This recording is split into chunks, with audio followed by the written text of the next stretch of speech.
একজন গর্ভবতী মহিলা 5 মাসের গর্ভবতী ছিলেন, তিনি মারা গিয়েছেন।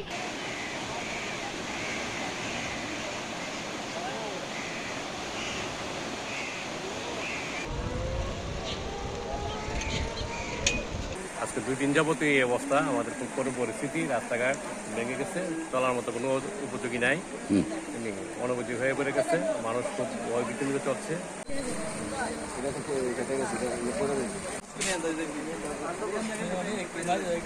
আমাদের সব বাড়িঘর টল সব অবস্থা বেশি ভয়াবহ গেছে।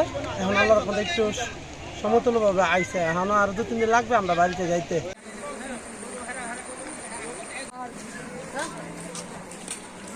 ওই বাউন্ডারি গেছে, তারপরে জমি জামা সব তো মারি গেছে, তারপরে গাছ বৃক্ষ ফিরে গেছে, ব্রিজটাও খুব হুমকির মুখে। 2 দিন ধরে তো পানি নামতেছে, তবে আস্তে আস্তে ভাঙতে ভাঙতে কালকা 9টা 9:30 দিকে অনুমানিক গাছ, বড় গাছ ছিল এখানে 2-3টা গাছ, রাত্রে 9টা 9:30 পরে গাছটি পড়ছে, পড়ার পরে কারেন্টের হুডিটা পড়ছে, এরপরে আস্তে আস্তে এটা বড় হইতে থাকে, ঝুঁকিপূর্ণ আছে সেতুটা।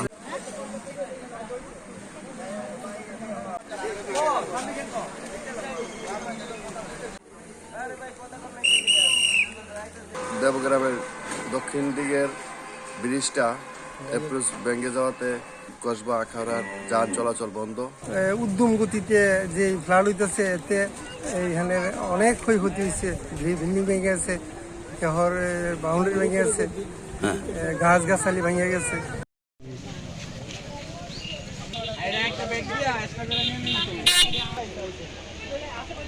আপনারা জানেন যে ব্রাহ্মণবাড়িয়াতে অলরেডি একটা ছাত্র আন্দোলন হয়েছে, সেই সাথে এত বড় একটা দখলের পরে এখন আরেকটা দখল।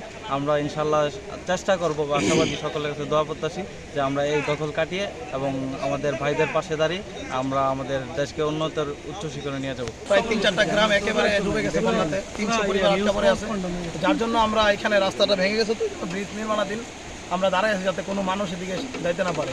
আর শুধুমাত্র যারা পূর্ব পাশে আটকা পড়ছে তাদেরকে আমরা এদিকে উদ্ধার করতেছি, আর ত্রাণ নিয়ে যারা আসছে তাদেরকে হেল্প করতে, যারা যাতে ভিতরে যেতে পারে। রেস্কিউ আমাদের গতকাল পর্যন্ত প্রয়োজন হয়েছিল, রেস্কিউ কল বা যেগুলো আমরা পেয়েছি রেস্কিউ করা প্রয়োজন। বিভিন্ন স্থানীয় জনগণ এবং মেম্বার চেয়ারম্যানদের, একই সাথে আমাদের ছাত্রদের যারা প্রতিনিধি আছে তাদের কাছ থেকে তথ্য অনুসারে রেস্কিউ করার জন্য যা যা আমরা কল পেয়েছি সেটা বাংলাদেশ সেনাবাহিনীর সহযোগিতায়, ছাত্রদের সহযোগিতায় রেস্কিউ করা আমাদের পক্ষে সম্ভব হয়েছে। আমাদের যেটা বিষয়, আমাদের একটা ক্যাজুয়ালিটি শুধু হয়েছে একদিন, একজন গর্ভবতী মহিলা 5 মাসের গর্ভবতী ছিলেন, তিনি মারা গিয়েছেন পার্শ্ববর্তী ঘরে যাওয়ার সময় গর্তে পড়ে গিয়ে। এছাড়া এখন পর্যন্ত আমরা যাদেরকে রেস্কিউ করার কথা তাদেরকে সাকসেসফুলি রেস্কিউ করতে পেরেছি। আমরা ব্রাহ্মণবাড়িয়া আখাউড়ার যে পরিস্থিতি, সর্বশেষ পরিস্থিতি, সেগুলো আপনাদেরকে জানাবো। আসার বিষয় হচ্ছে, সকাল থেকে আমরা যেটা জানতে পেরেছি যে 1 থেকে 1.5 ফুট পরিমাণ পানি ইতিমধ্যেই কমে গেছে। সকাল থেকে কোনো ধরনের বৃষ্টি নেই, যে কারণে পানি বাড়ানোর সম্ভাবনা খুব কম। পাশাপাশি আসার বিষয় হচ্ছে, ত্রাণ কার্যক্রমে অনেকটাই ব্যাক পেয়েছে। প্রশাসনের পাশাপাশি বিভিন্ন সামাজিক সাংস্কৃতিক সংগঠন এবং শিক্ষার্থীরা এই কাজে এগিয়েছেন, তারা বাড়ি বাড়ি গিয়ে দুর্গত মানুষের পাশে গিয়ে পৌঁছে দিচ্ছেন। আমরা কথা বলেছিলাম আখাউড়া ইমিগ্রেশনের একজন কর্মকর্তার সঙ্গে, উনি আমাদেরকে বলেছেন এভাবে যদি পানি কমতে থাকে তাহলে 1 থেকে 2 দিনের মধ্যেই ইমিগ্রেশন চালু করা যাবে।